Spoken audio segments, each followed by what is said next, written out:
Welcome to the Seattle Investors Club podcast with Julie Clark and Joe Bauer, where we share the nuts and bolts of real estate investing from our 20-plus years in the industry. Sit back, relax, listen, and immediately take action. Are you ready? Here we go.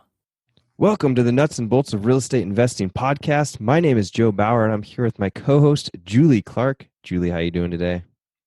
I am doing good, Joe. I'm actually frantically busy today, which is super awesome. And I'm talking about, with my real estate business and all our Seattle Investors Club stuff. And it's crazy. I had 3 appointments yesterday and things haven't slowed down over here. So let's talk about what you're doing so I can relax for a minute. I'm just sitting here, listening to the rain hit the roof and meditating, that type of stuff. Heck yeah, man. So what was the thing I sent you the other day about the national parks? I said, what was it? Something about they're open, right? But there's restrictions or something, or what? Yeah, they're going to have restrictions on like how many people are able to stay in certain places and the lodges and things like that. And there are certain lodges that are just not going to open this year. And I think they might even have some limitations as to like how many people can come in to the park. Like they're counting the number of cars coming in.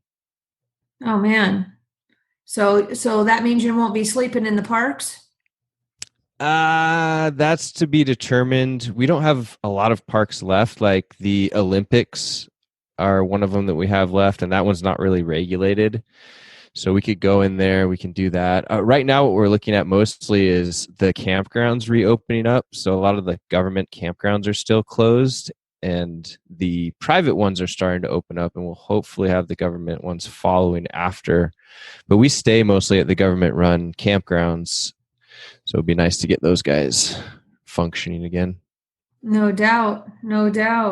Well, speaking of the government, not really, but today we have an authority with us, Mr. Enrique Jevons.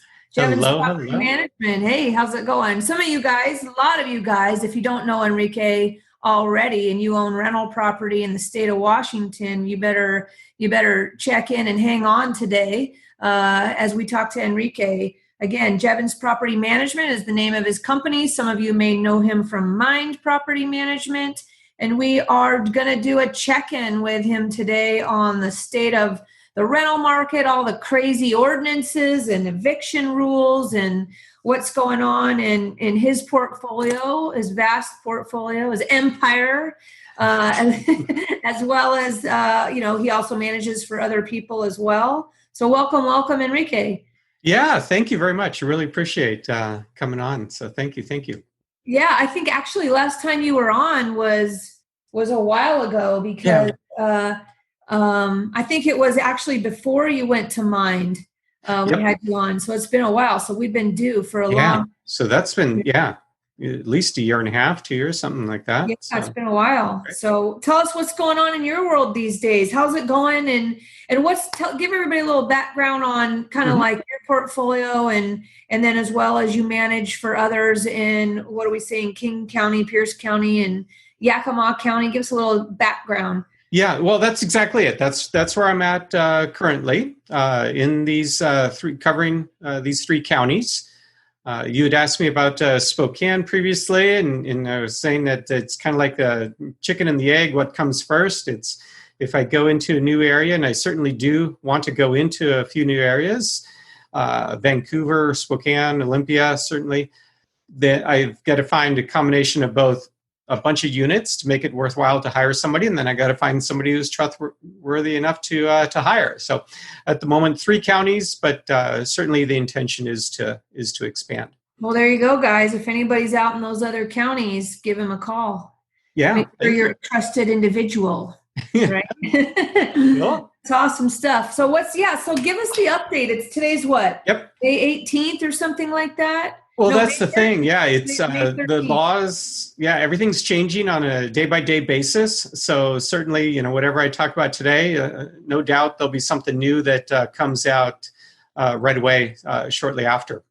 But when, in thinking about all the different things that were going to happen with the coronavirus, it reminds me of, I was working at Stanford University at the time for the Y2K. So you guys remember the whole Y2K bug and what a big deal that was going to be? And everybody was horrified, right? That the year 2000 was going to come and all these computers that only had 2 digits enabled for the year were going to, hit 00. And at the time when I was at Stanford University, I was in charge of graduate housing, and my responsibility, I had to stay at the university past midnight, and I was in charge of graduate housing to make sure that things like the elevators would all continue running. They were worried that people would get stuck in the elevators, that they would stop because the computers would, lock up and freeze and all. And of course, nothing happened. The stroke of midnight came and went, and it was all a big to-do about nothing, and we went on with their lives. Okay, so then there's the... Well, we did get a good song out of Prince, didn't we? Yeah, that's right.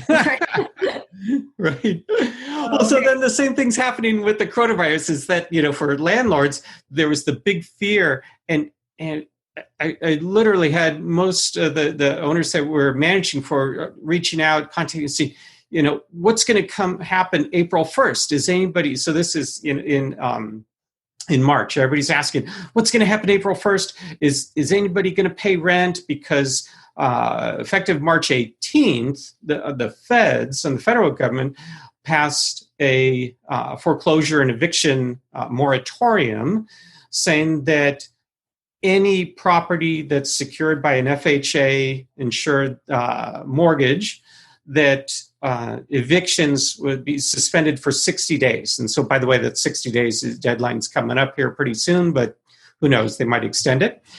But so that was at the federal level. And then, of course, all the states started imposing their own moratoriums and such and orders, and then cities and counties. So the same thing, everybody's worried about April 1st. Well, what happened then is, there was even, I remember, an article published, I think it was on April 4th, saying, 30% of the tenants in all the United States have not paid rent this month. Well, the reality is that's probably pretty close to what a normal month is, because not everybody pays their rent on time anyway. Certainly it did come out to be a little bit more, but my point is that really, most tenants did end up nationwide paying rent on time. Now, there's certainly it's there are pockets of the United States. I mean, in Nevada, you got places near Las Vegas and such where you got a whole lot of folks unemployed. That the percentage of renters there is much greater percentage of them who didn't pay. But for the most part, people did pay on time. And even this month, then the concern again was, well, now we're in the second month going on, and are people going to pay rent? And yes, we've noticed a slightly higher, again, percentage of people not paying rent, but it's not been a significant amount. So essentially, in my opinion, it was, again, a lot to do about nothing. But if you're one of those individuals and you've only got one single family home, and that one single family home has a tenant who didn't pay, then of course that's a big deal for you. It's kind of like the whole idea of are we in a recession or are we in a depression? Well, if you know somebody who lost their job, and okay, then you think of it as a recession. But if you're the person who lost their job and you're down to zero income, then for you it's a depression. So it's right, same idea, right? If you've only got the one tenant not paying, it's a big deal for you. But for the most part, it worked out pretty good. So then, there's certainly, speaking about the state of Washington, the governor passed a moratorium saying no evictions till April 17th, but then that got extended till June 4th. So no evictions happening until June 4th. And then they also passed no late fees.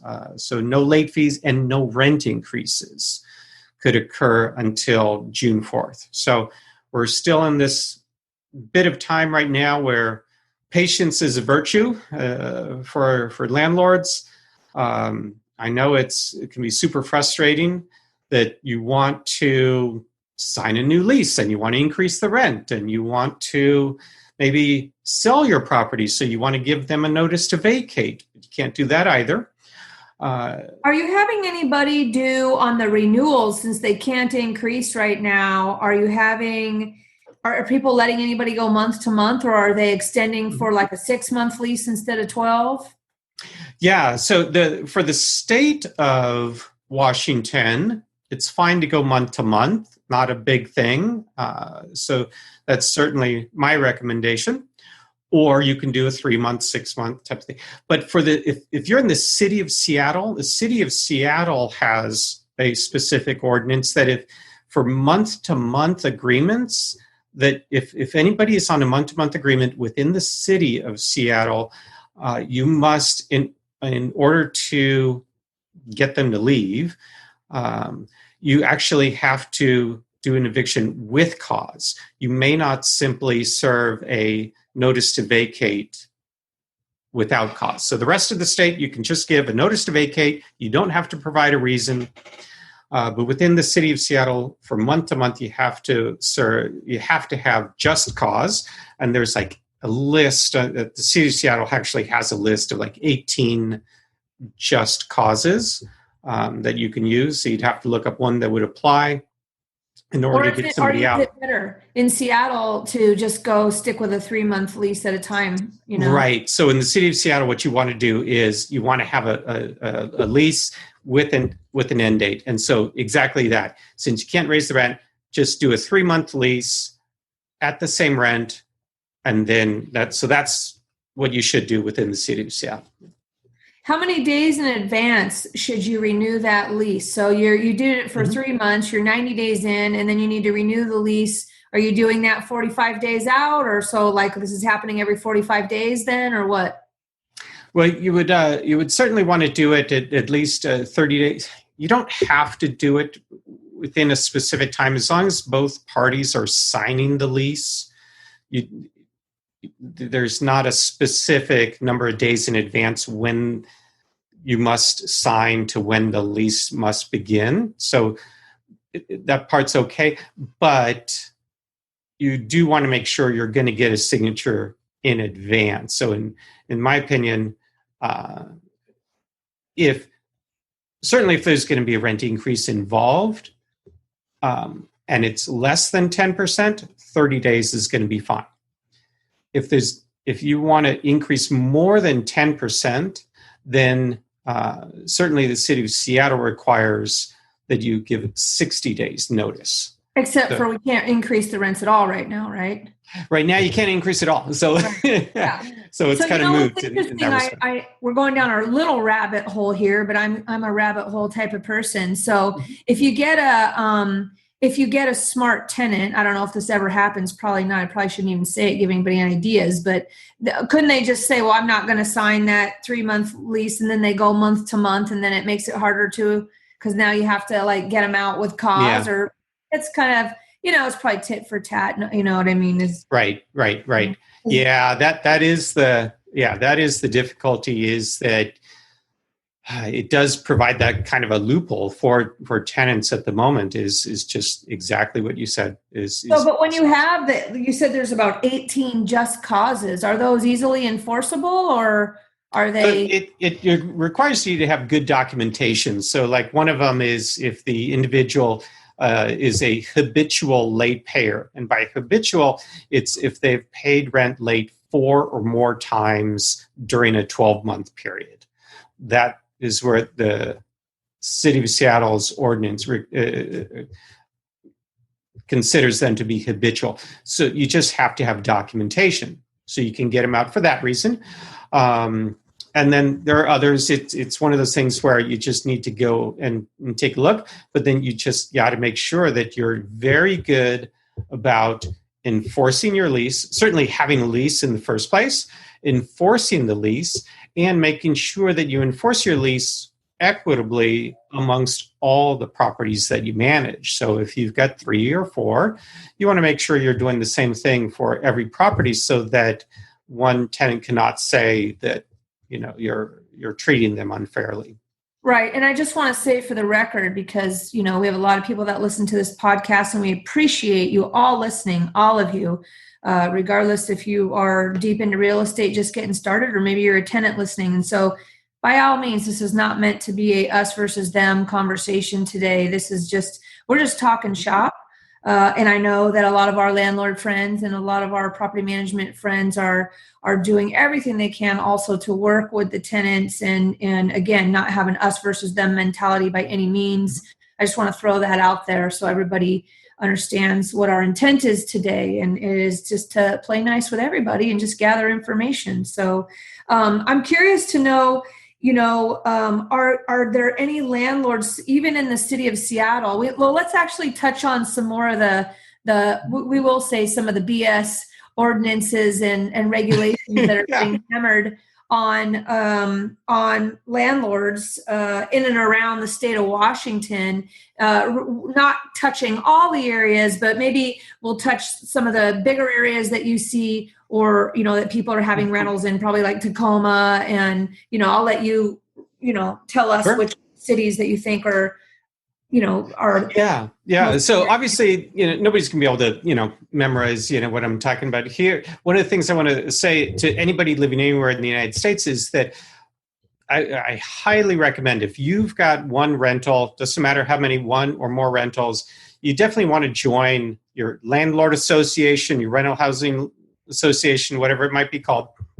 But join the association that's specific to where you live. Now, if there's a couple of associations, so if there's, for example, association that covers your entire state, but then there's another one that covers just either the city or the county you live in, my recommendation is go for the one for the city or county that you live in. Try and narrow it down as much as you can. And the reason for that, I in my opinion, is because then you're going to meet other landlords who, share your same concerns, the same predicaments, but also the landlord associations, the housing associations, they provide a lot of the forms, and the cost to join is very minimal. And it's worth it for the forms. So you can go, for example, you can go to Office Depot and you can, purchase a rental agreement, and it's okay, but it's such a generic one.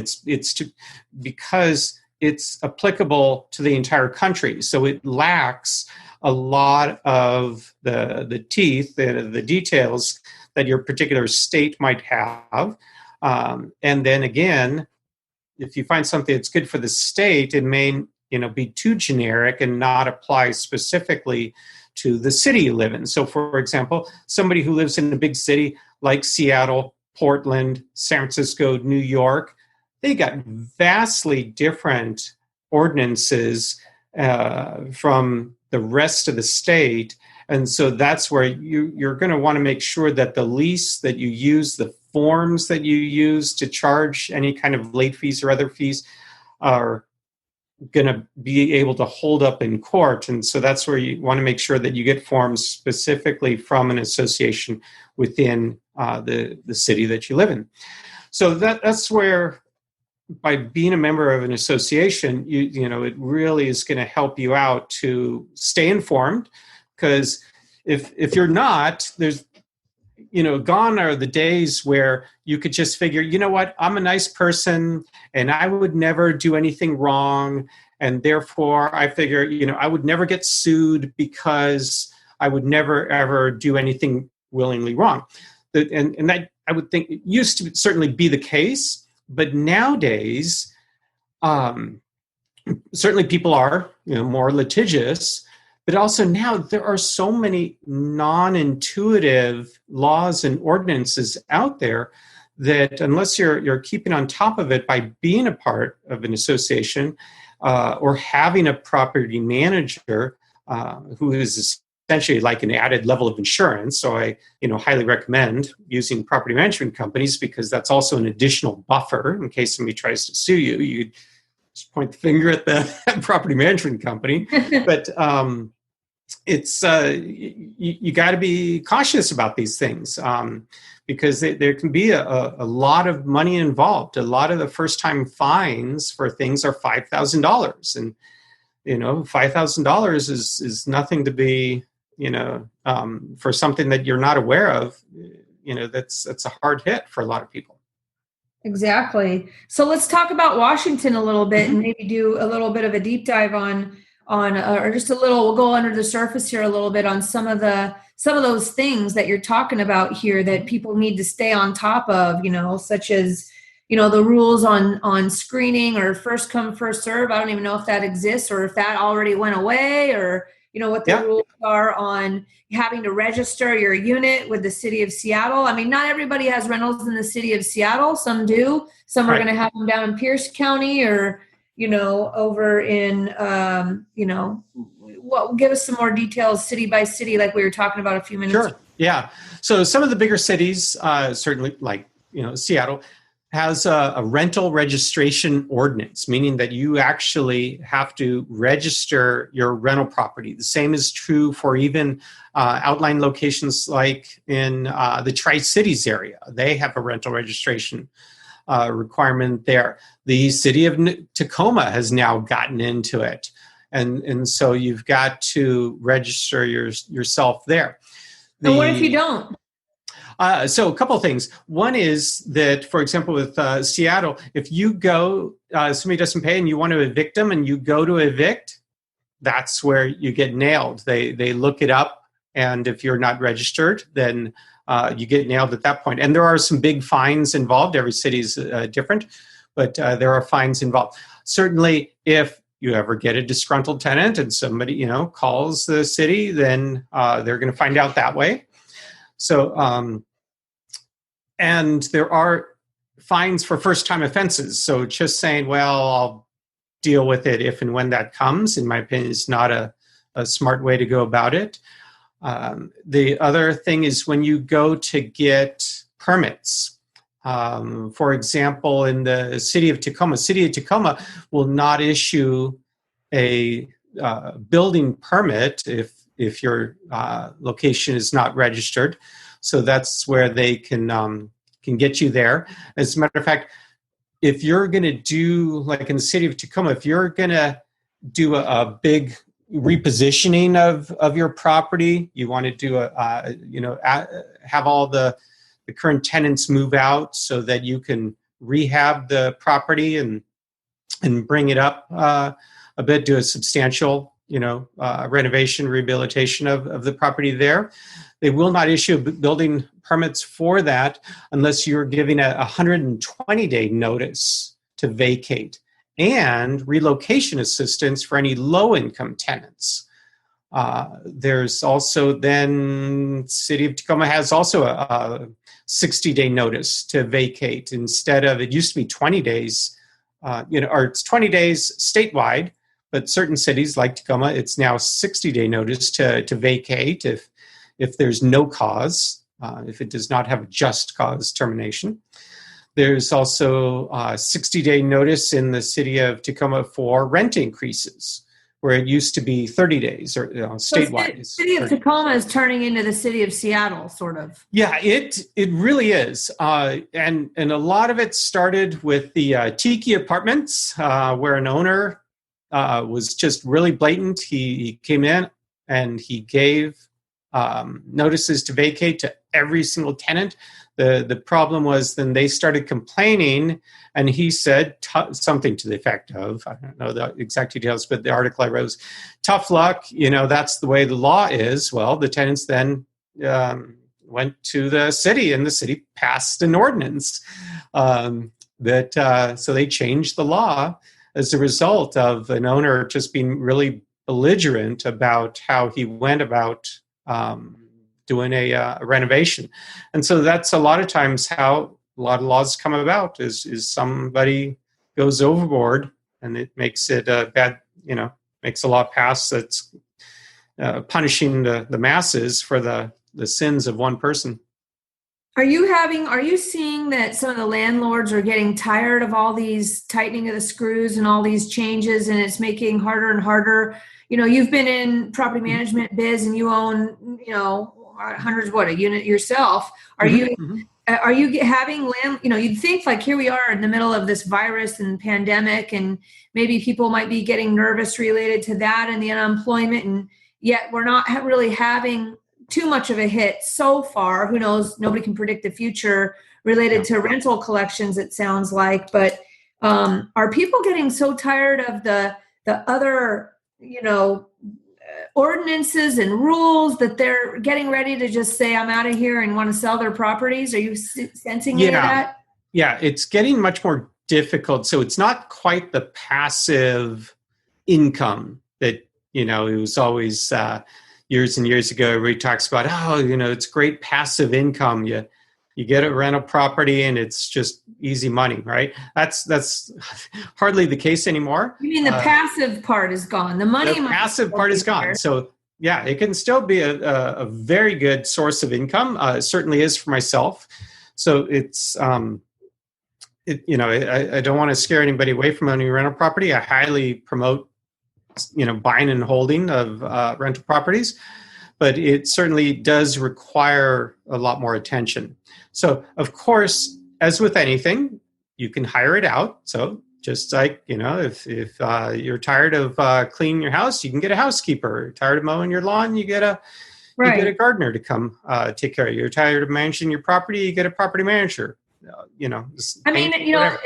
Sometimes I get the feeling that everybody is just like, oh, another rule. Well, is that rule really going to affect you? Were you planning to, of all these rules that stack up, some of these rules may never touch people. Exactly. They've already registered. They have great tenants, or, they have great relationships with their tenants. They pay and they don't need to give them these crazy notices. And the rent increase, that hasn't, rules on rent increases have been around a long time. Right. Where I feel like it started to get a little squirrely was in regards to this new thing with, and I don't know if it's all changing so fast, Enrique, that's why we got to talk to you, that people have to first come, first serve, and that all the deposit rules are different.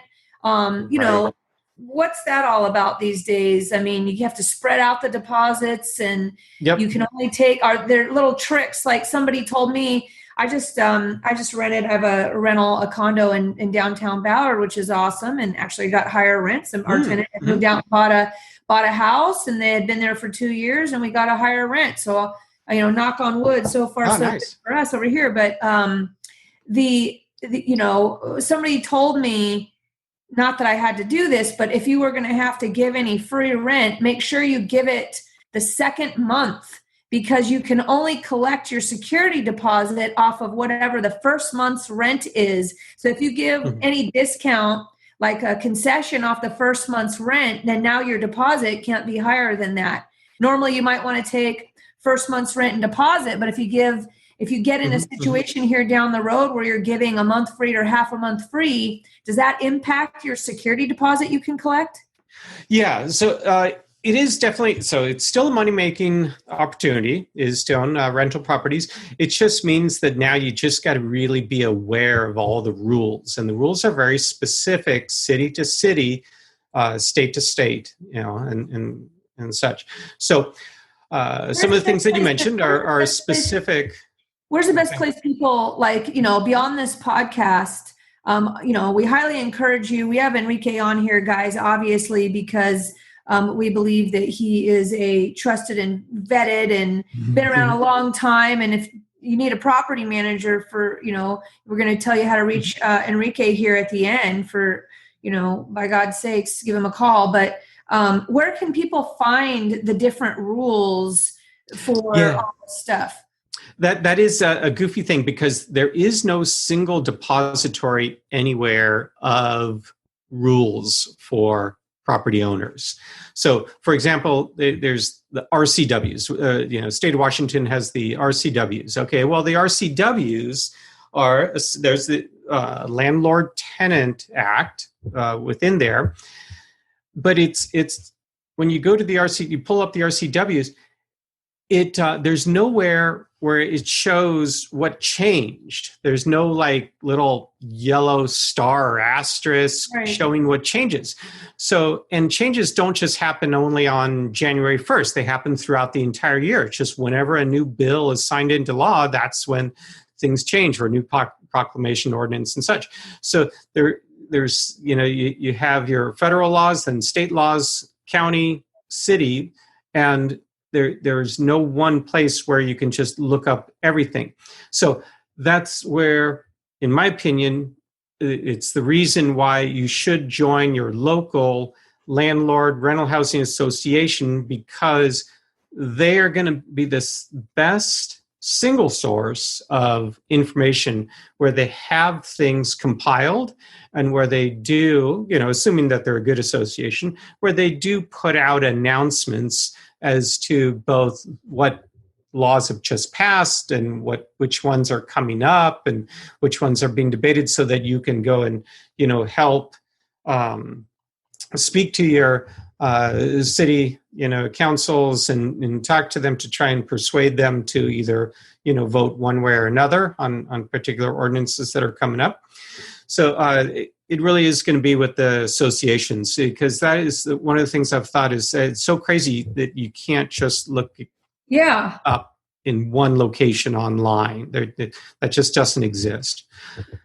Well, there you go, guys. That makes me sweat just thinking about it right there. You don't even know where to start. I don't know. It's all crazy to me. So go to a local association, because the thing is they're going to have, every local association typically has an attorney that they work with.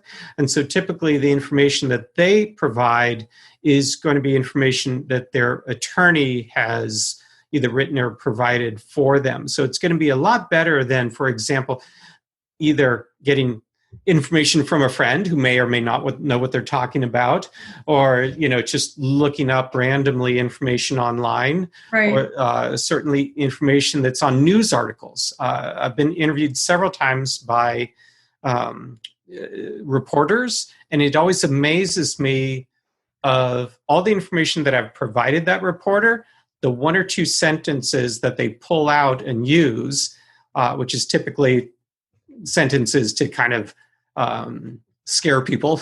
Usually things like, the housing shortage, or rents are going up, something, Have you sensed anything with property owners, since you deal with so many property owners, that they have had a change of tune on, do they want to keep on keeping on? Or are you sensing some frustration and people starting to, I personally have been getting landlord calls, right? I'm a real estate broker, and if you guys, anybody out there listening needs any help with their property, I'm here to help, but as well as Enrique, but I've been getting landlord calls, people just getting tired of it. And frankly, I'm a real estate broker, and I always say the first thing is I say, why do you want to sell your property?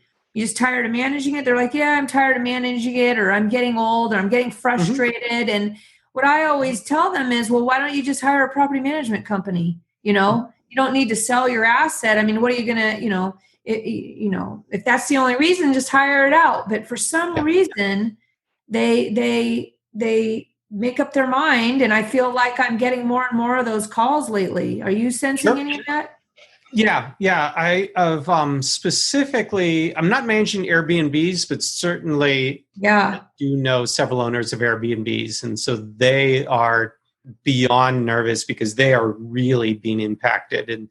And so, I would recommend, if you got an Airbnb, you really want to consider selling it. Then the second group of folks is those near universities. So, for example, Ellensburg. We do manage some properties in Ellensburg, and there are a lot of owners in Ellensburg where the entire town is built up around the university, Central Washington University. I didn't think about that. Yeah. All the students are gone. And so there is no other industry. It's all agriculture, out there. So with all the students gone, there's nobody left to be able to rent. So it doesn't matter how low you drop your rent. Right. There's just literally not enough demand. So there are, unlike, around the University of Washington, demand has dropped off a significant amount, but there's enough other industries, there's enough people still renting that you can just drop your rent a little bit and you're going to get some tenants, some applicants.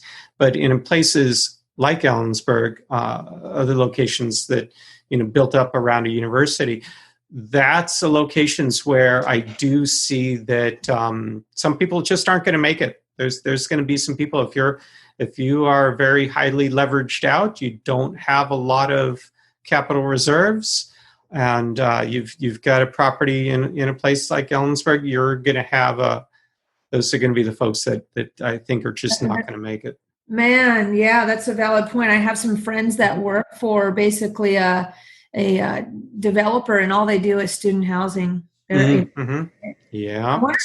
No wonder she hasn't called me lately.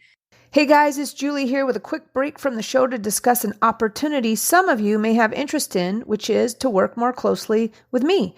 On almost a daily basis, I get calls from investors and brokers, both new and experienced, asking me for guidance or advice. I love helping you guys out, and it keeps me on my toes too. So with that said, I wanted to let you know that I have a private broker coaching community called the VIP Education Community. And the best part is that it's 100% free. That's right, it's free to join. So whether you're a traditional broker or a broker investor, my VIP education community offers personalized one-on-one coaching from not just me, but also from my experienced broker friends with expertise in all disciplines of real estate and real estate investing.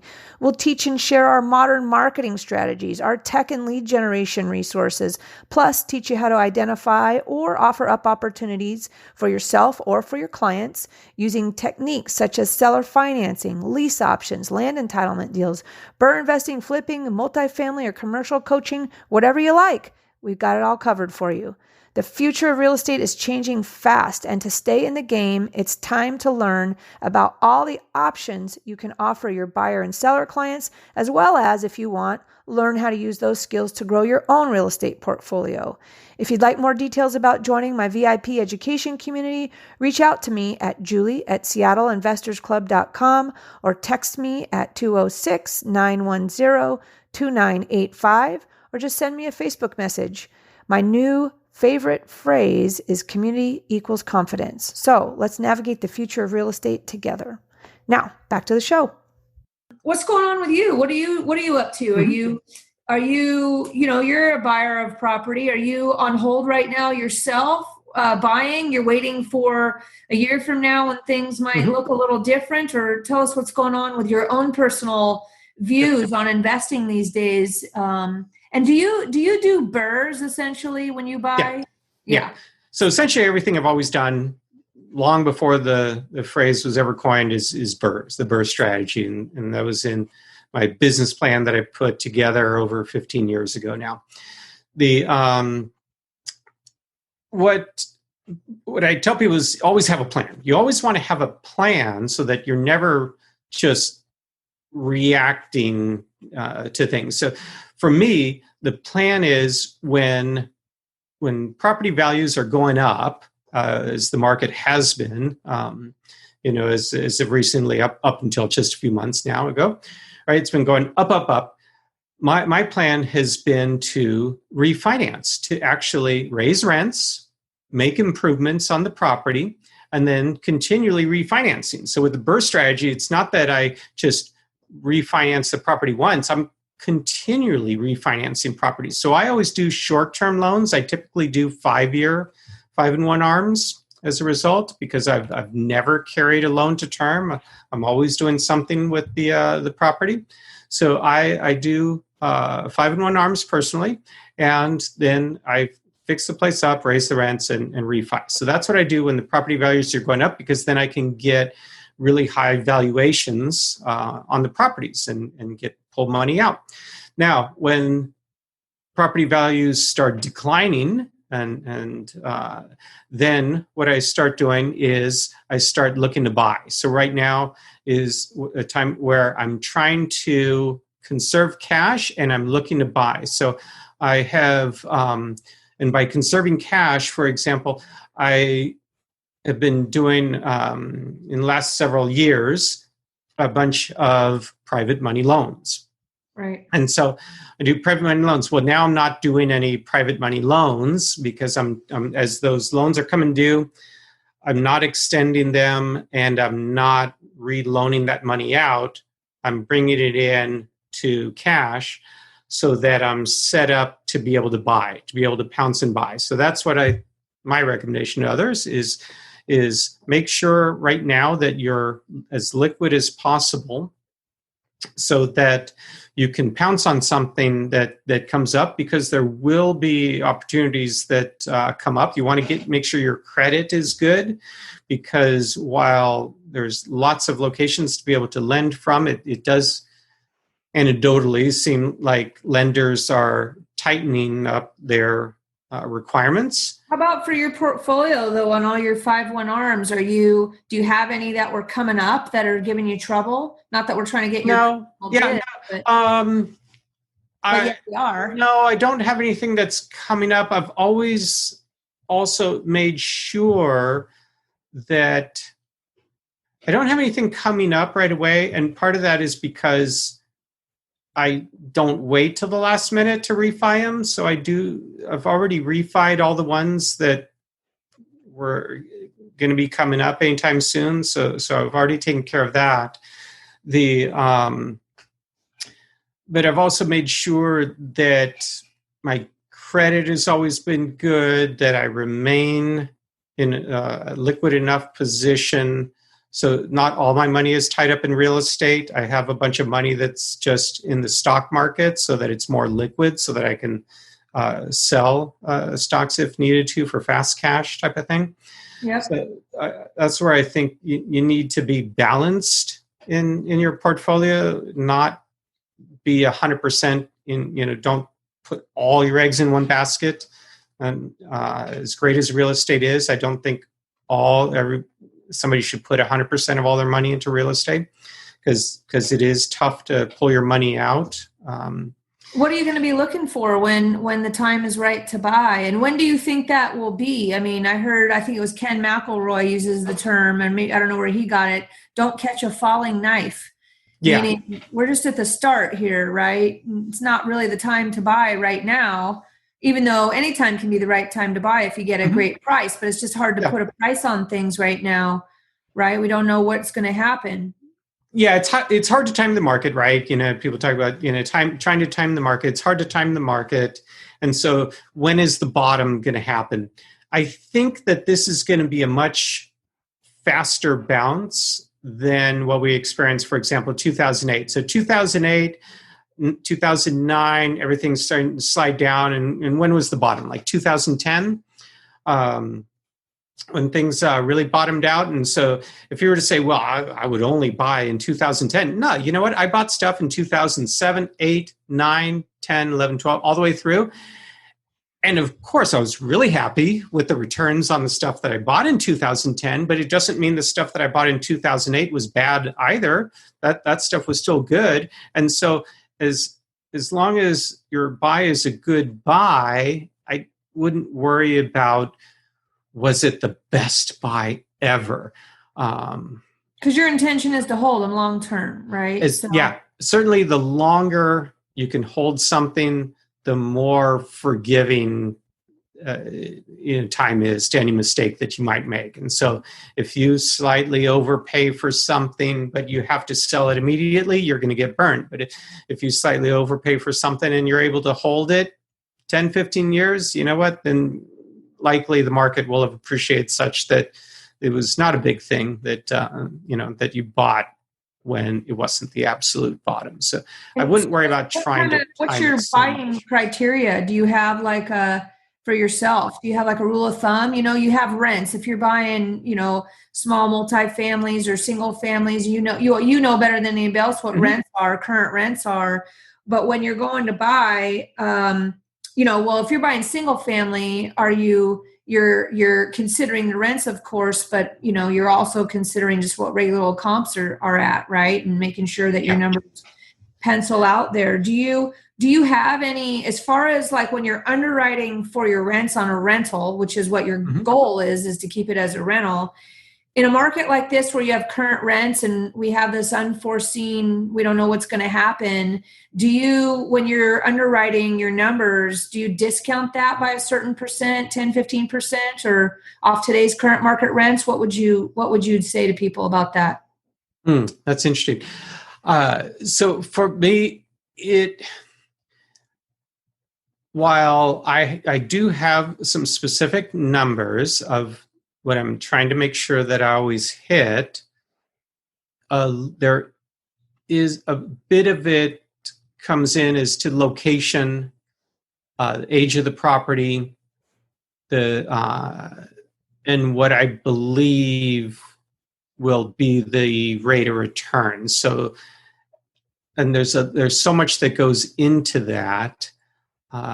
Everything from the school district to the employment in the area to just the volatility, the history of the volatility. So if it's an area that is like a pendulum, has high swings up and down, that's not something that I want to be involved with. So I'm looking for more stability.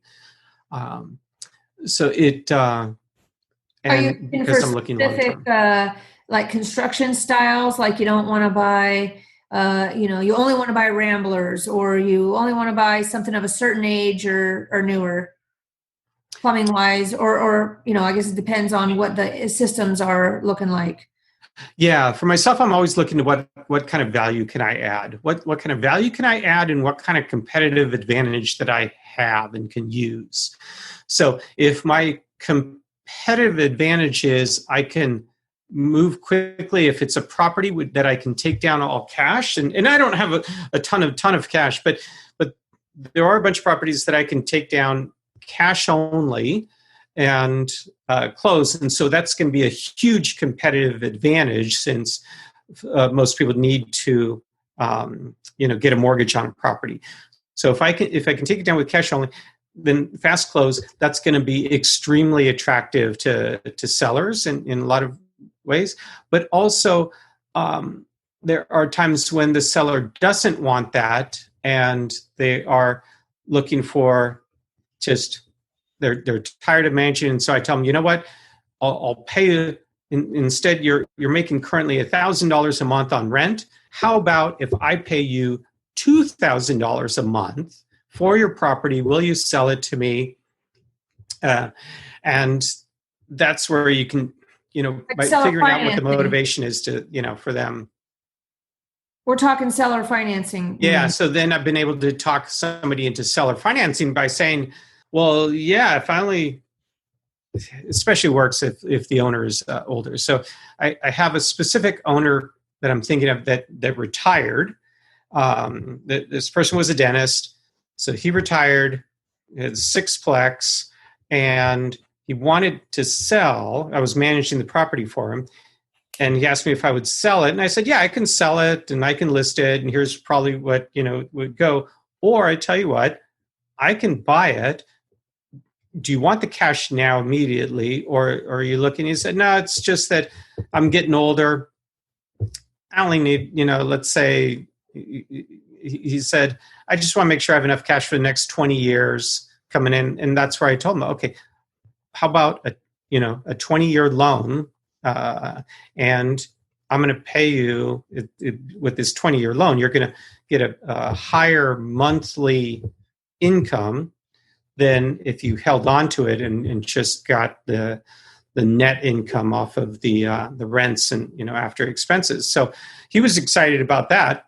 He felt like it was more income and steadier income. I'm excited about it.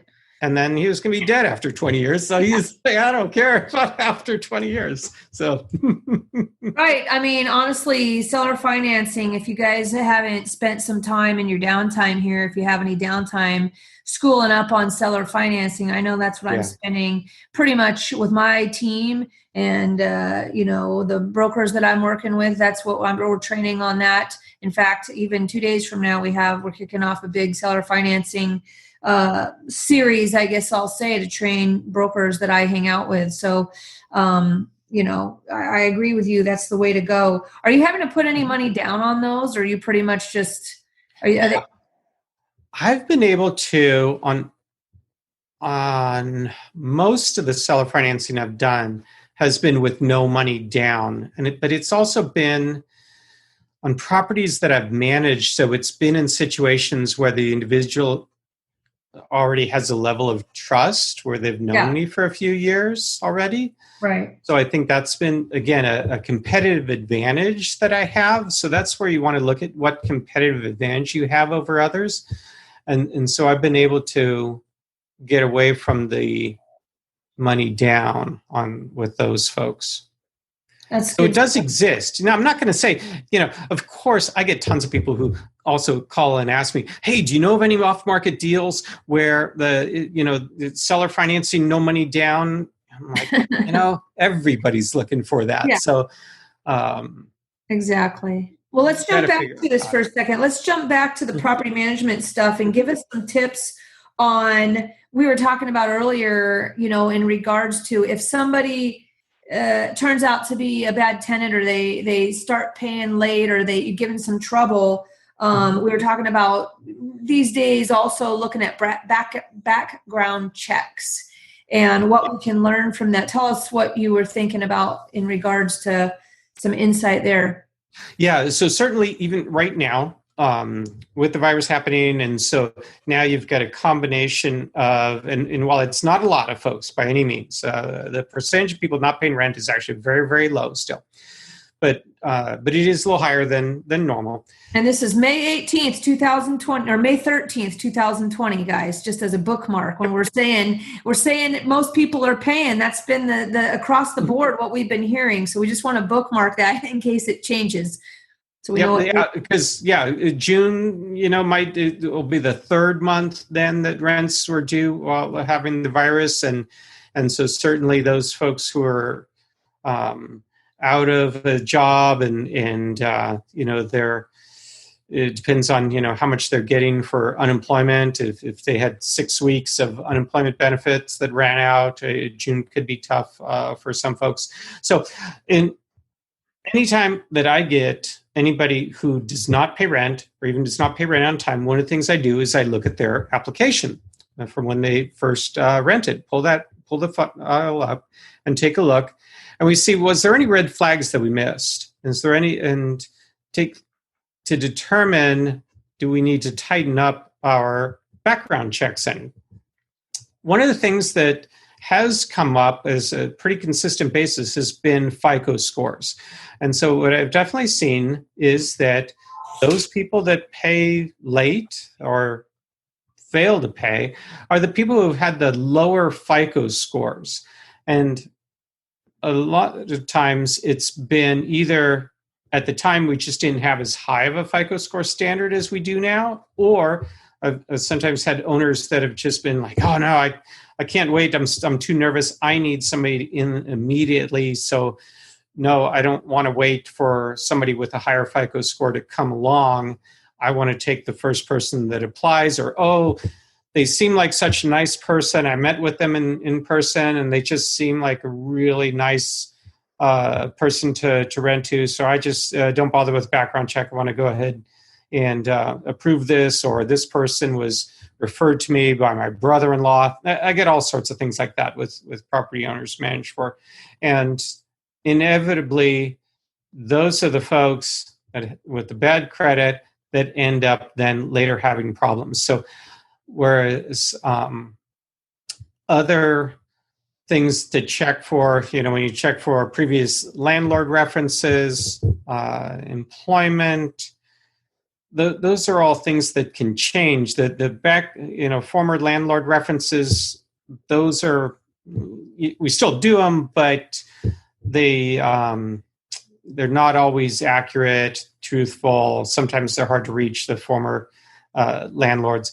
And also the same thing even goes with employment. Just because they were employed at the time you rented to them doesn't mean they're always going to have that same job or that same income level. They might change jobs or their income might drop. It's been where the FICO score, and that's where I highly recommend anybody. Of course, always do a background check, but always make sure you pull an actual FICO score and take a look at that, because one, you're allowed to do it. It's a nice, easy way to make sure that you're compliant with federal housing laws, is that you set a standard and you're keeping to that standard. And that's what's going to, in my opinion, save you from any kind of lawsuit as far as renting to somebody or prohibiting somebody else from renting and get a discrimination lawsuit against you.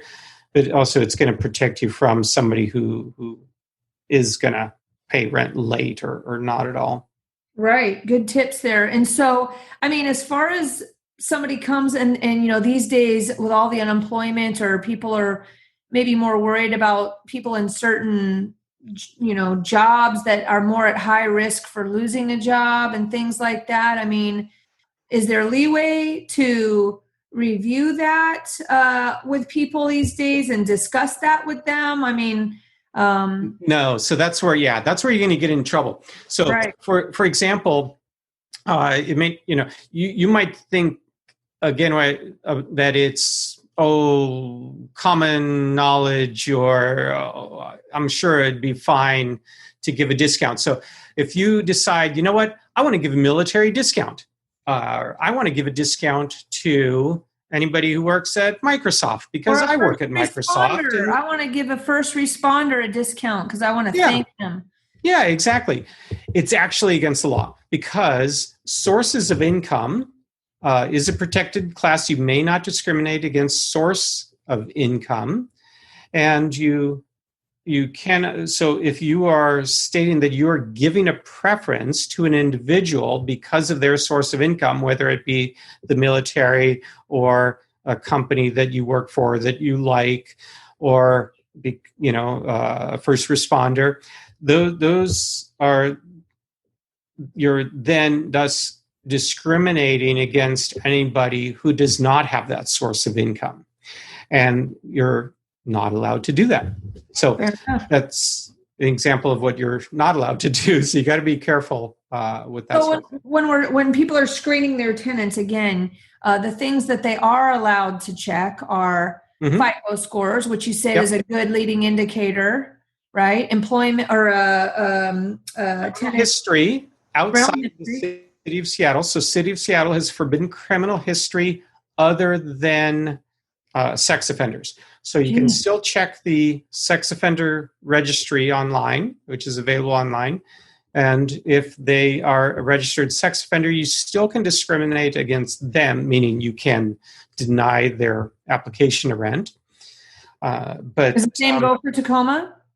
Tacoma does not have any laws or ordinances against checking criminals. So you should.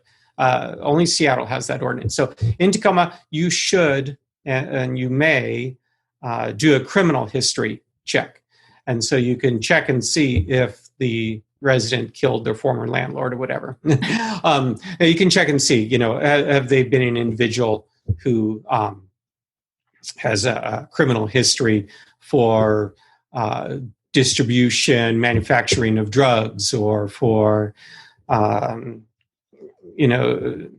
for any kind of assault and battery, those sort of things. Those are definitely, you are allowed to restrict any individual. Are allowed to take notice of that. So in the City of Seattle, is there still are there rules on you have to take the first applicant, or did that go away? Yeah, so then, right, there's the first in time ordinance is what you're speaking about. It's called a first in time ordinance that's strictly City of Seattle, nowhere else in the state. And that is that you must accept the first qualified applicant, as opposed to anywhere else, you can accept the most qualified applicant. And that would be, you kind of can liken it to, for example, a job. If you are going to hire somebody, you're allowed to hire the most qualified applicant. You're allowed to, interview and select job applicants from them in the most qualified. Well, the same is true for housing. You are allowed anywhere in the state of Washington to select the most qualified applicant outside of the city of Seattle. Inside the city of Seattle, you must accept the first qualified. So you have to set, so what you do there is city of Seattle is you set and publish your requirements, and the first person who meets those requirements, you are legally obliged to rent to them. So what you should do is, of course, have very high requirements. Right. Have you had any issues with any, most people probably, if you're buying rental property, you're probably not buying it in the city of Seattle at this point, most of the time, just because it's harder. No, it's still, I don't want to discourage anybody from buying within the city of Seattle. There's still, you can make a very good return in rental properties in the city of Seattle, because not only can, you've got rents coming in, you've got a tenant who's helping pay down your mortgage, but the appreciation is fabulous in Seattle. So it's still a very good place to purchase rental properties. You just have to be aware of the rules. And even though, for example, you cannot do a criminal background check on a tenant in the city of Seattle, that's where I think, again, the FICO score is extremely important, because you can still run a credit check. And it's, in my opinion, in my experience, has been very seldom do you have an individual with a very high FICO score that's also a criminal. Typically, it goes hand in hand. Individuals who are engaged in criminal activity typically don't have the greatest of credit scores. Exactly. Makes sense. So what are you feeling like going forward here? Because we probably should start wrapping up here so we can all get on with our social distancing. What are you feeling going forward here for the rest of the year on regards to, are you just, going with the flow, or I know you're preparing, we talked about you preparing with your cash and stuff like that. As far as for your rental clients, is there anything you're telling them to do, anything different these days? Or, nothing's really happened sort of yet.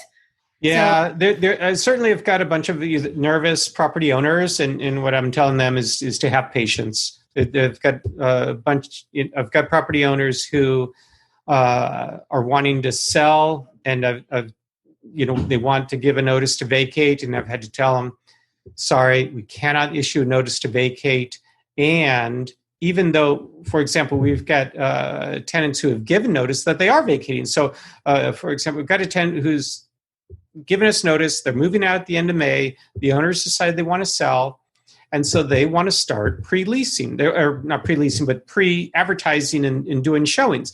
Now, legally, of course, you're able to issue and still even today, we're able to issue a 24-hour notice of entry to the tenant to say that, you know what, I'm going to have a real estate agent come and show your place because the owner's going to sell it.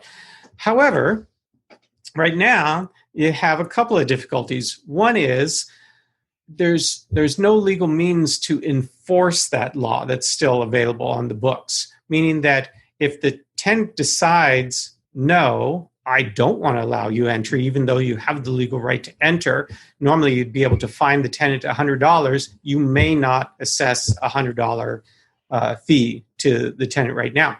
Also, because you cannot force the tenant to allow somebody else into their home at this time during the stay-home ordinance. The same goes for even if they decided that, yeah, I'll let you in, only, the real estate agent can only go in with one person. And in my opinion, I've been telling owners, just have patience, wait till this is over, then go ahead and list your property for sale. Or, if the person vacates, then you can list it for sale, but don't try and rush it and try and list your place while you still have a tenant in place, because your listing's just going to go stale. And that goes for any market. I mean, listing with a tenant in place in any market is so much tougher, right? It always is. Yeah. I know people think, I don't want to lose any money. I want to have the tenant paying rent up until the moment it sells. And I tell you, it's just so difficult to try and make that happen. And so, yeah, I always think that rather than chance letting a listing go stale, it's so much better to wait for the tenant to move out, get the place fixed up, cleaned up, and then list it. Right. And, there's all kinds of ways to help people get their properties cleaned up. If anybody out there is thinking about selling their property and they feel like, well, God, if I sell it, I have to do a bunch of work to it first. I have a very awesome thing to offer you where that work can get done.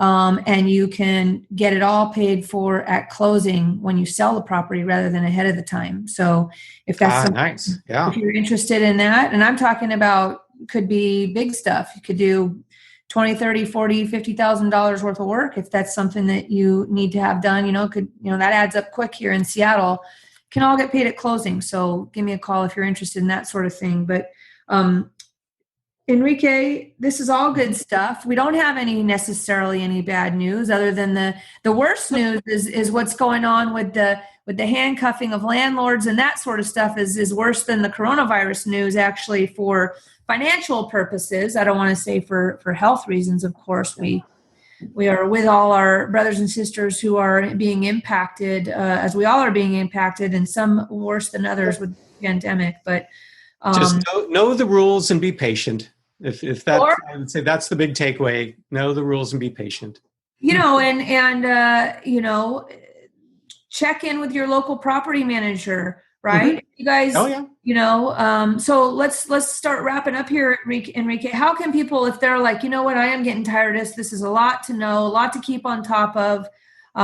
We definitely know of your professionalism and your, all the tools, and you're a modern, you're not an old school property manager. You've got your systems that are in place, which is what's required today to keep up with everything. And you set yourself apart that way. And we want to shout that out to everybody that, if you're thinking about, you should hang on to your property if you can, everybody. You really should. And so definitely, you should. I would say, reach out to me. So I can be reached at Enrique@jevonsproperties.com is my direct email, comes to me. So my first name, Enrique, ENRIQUE, @jevonsproperties, JEVONSPROPERTIES.com. And if you do a Google search for me, you'll be able to find me as well. My name's obviously unique enough. So Enrique Jevons, you'll be able to find me there as well. But definitely shoot me an email. I'd love to help out. Everybody's situation is different, so I'm happy to do that. I'm also, as you mentioned, I've been working with Mind Property Management the last year and a half. I'm actually separating from them. I'm taking back my property management company. I'm separating it away, and I'm going to be offering a whole lot of guarantees for folks that I was not able to previously do. So I'm going to be doing all sorts of rent guarantees, maintenance guarantees, damage guarantees, and tenant placement guarantees, things like that. So I'm trying to alleviate all the fears, overcome all the fears that individuals have, to make sure that their investment is one that is very consistent, so that the cash flow is a consistent one, to make sure that people don't run into any financial difficulties. Well, there you go. We saved the best for last. Boy, do you get a reward today, guys, if you listen all the way to the end, huh? That's right. Yes. So we love bringing you stuff like this. This is fantastic, Enrique. Well, that's about it for today, guys. We're going to wrap it up, and we just dropped a big gift in your lap. Enrique just dropped a big present in your lap there. Worth definitely giving a call to see what that's all about that he's talking about.